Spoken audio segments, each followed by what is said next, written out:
ओह, आ गए आप लोग। नमस्ते।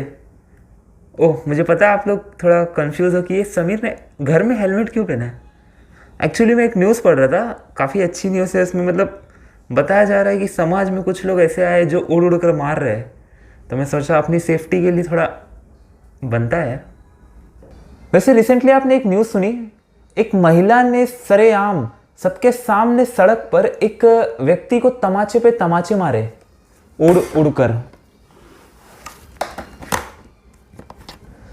मगर खैर, आज हम वो बात नहीं करने वाले कि कौन गलत है, वो पुरुष गलत है या वो महिला गलत है, क्योंकि इसके लिए ऑलरेडी इंटरनेट पे कई हज़ारों लोगों ने अपनी राय दे चुके हैं।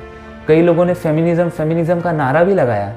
ये बात कुछ ऐसी होती है कि मान लीजिए कई हज़ारों सालों से जो अन्याय महिलाओं पर होता था वो कई हज़ारों साल बाद पुरुषों पर हो रहा है, मगर न्याय नहीं मिल रहा है। इंडिया में एक ट्रेंड बन जाता है, मानो अगर कुछ गलत हुआ हो, पहले तो मुझे लगता था कि उसका धर्म देखा जाता था कि वो किस धर्म से, जिस भी धर्म का वो आइडेंटिफाई हुआ, मानो उसका पूरा धर्म वो गलती किया ही होगा।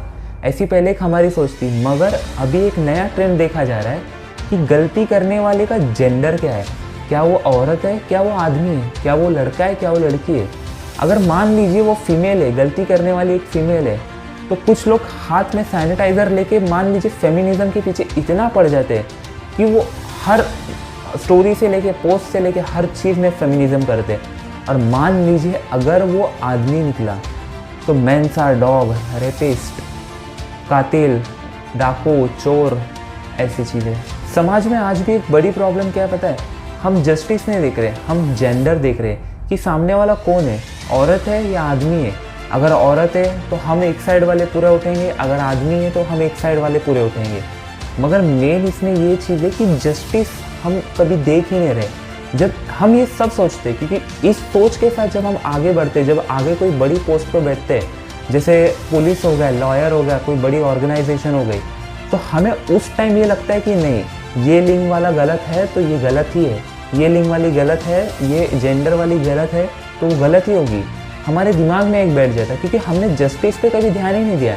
या तो हम उस पर्सन को एक धर्म की वजह से आइडेंटिफाई करते हैं, और अभी एक नए ट्रेंड में हम उसे एक जेंडर की वजह से आइडेंटिफाई कर रहे हैं। एक कड़वा सच है, मगर वीडियो के स्टार्ट होने से पहले मैं ये कहने वाला था कि मेंस ही मोस्टली इसके शिकार होते हैं। मगर कई दरवाजे ऐसे हैं जिनके पीछे वुमेन्स का ऐसा डोमेस्टिक वायलेंस होता है, उनका ऐसा व्यवहार होता है कि मानो एक जानवरों से भी बदतर उनका ज़्यादा व्यवहार होता है। कई लड़कियां ऐसी हैं जिनको आगे बढ़ना तो होता है, मगर समाज के प्रेशर की वजह से वो बढ़ नहीं पाती। जब इन सब चीज़ों को देखते हुए वुमेन्स को स्पेशल प्रिविलेज मिलता है, तो मैं कहता हूँ ना, ये कुछ लोग होते हैं हर सोसाइटी में, हर धर्म में, हर लोग में, ये जो कुछ लोग उस चीज़ का गलत फ़ायदा उठा के फेक फेमिनिज्म इसे नाम बनाते हैं, फेक फेमिनिज्म इसका गलत इस्तेमाल करते हैं।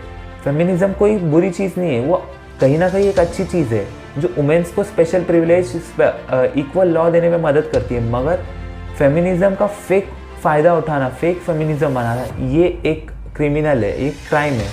मेंस के मामले में भी कुछ ऐसी होता है कि कई मेंस ऐसे जो 2 वक्त का खाना खा के 4 वक्त कोर्ट में जाते हैं। क्यों? कि उन पर मोलेस्टेशन के फेक चार्जेस होते हैं, रेप के फेक चार्जेस होते हैं।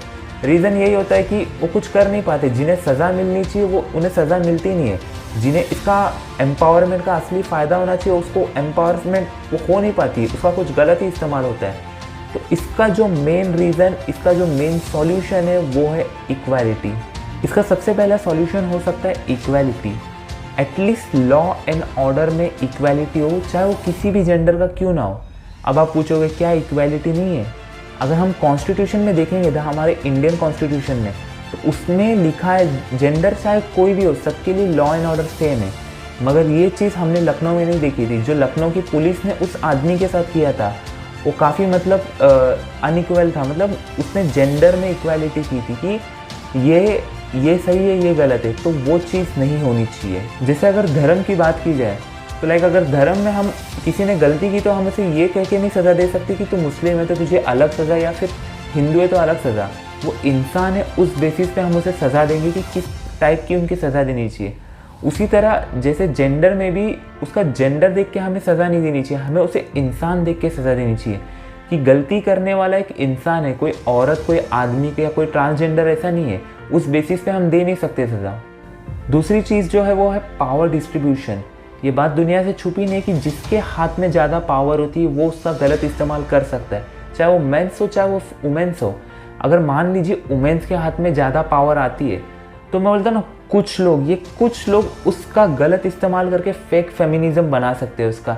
इनसे असर उन लोगों को होता है, उन मेंस को होता है जो इनोसेंट हो, उनके ऊपर फेक मोलेस्टेशन के चार्जेस, फेक सेक्सुअल अटेम्प्ट के चार्जेस या फिर कई अन्य फेक चार्जेस उन पर लगते हैं, जिसकी वजह से वो 2 वक्त की रोटी के साथ 4 वक्त तो कोर्ट में ही बिताता है।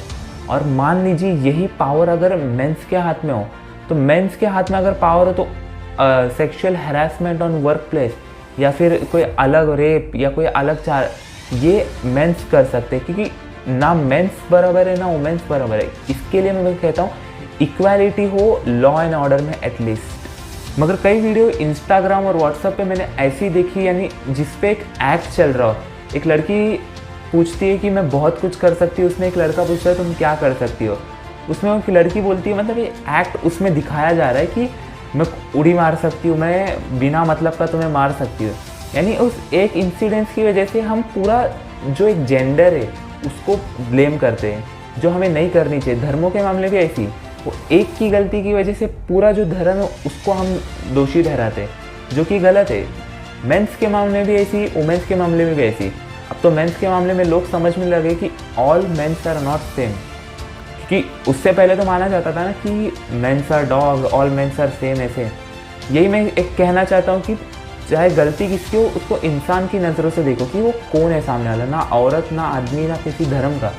आखिर वो गलती इंसान ने की है तो उसको इंसानों की जैसी सज़ा दो। क्योंकि हम इतना करते क्योंकि एक्चुअल में जिसको सज़ा मिलनी चाहिए, एक्चुअल में जो औरत सच में मॉलेस्टेशन का वहाँ शिकार हो रही है, जो बंद दरवाजे के पीछे जिसका डोमेस्टिक वायलेंस हो रहा है, उसको आज तक न्याय नहीं मिला है। क्योंकि आवाज़ उठाने से बहुत कुछ असर पड़ता है। जितना इंस्टाग्राम व्हाट्सएप पे जो आवाज़ उठा है उससे असर पड़ा है, बहुत असर पड़ा है। क्योंकि लखनऊ की पुलिस ने अब FIR उस औरत पे कर दिया था, लेकिन सीन ऐसा है कि हमने आज भी एक जेंडर पे देखा है। हमने कॉमन जो न्याय प्रक्रिया होनी चाहिए वो नहीं देखा, हमने जेंडर के बेस पे देखा है कि हाँ ये जेंडर के साथ गलत हुआ है तो ये जेंडर खड़ा रहे, ये जेंडर के साथ गलत हुआ है तो ये जेंडर खड़ा रहे।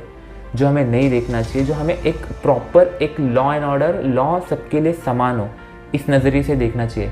धन्यवाद। आशा करता हूँ आप लोगों को अच्छा लगा होगा। जय हिंद।